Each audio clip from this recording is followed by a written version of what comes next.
भाई वो फैशनेबल है, मेरे से इस तरह फैशन होते नहीं, इस वजह से वो पैंटें अच्छा। शर्टें पहन के तो घूमती है। मैं पैंटें शर्टें नहीं पहन सकती, मेरी बच्चियाँ छोटी हैं।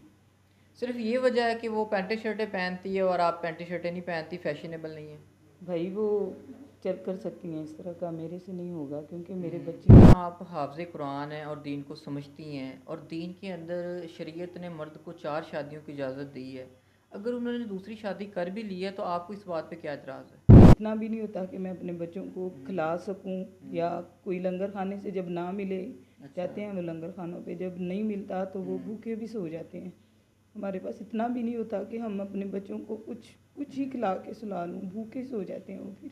मतलब आपको तनहा छोड़ दिया है? हाँ जी, उसने छोड़ दिया, वह कुछ नहीं लेके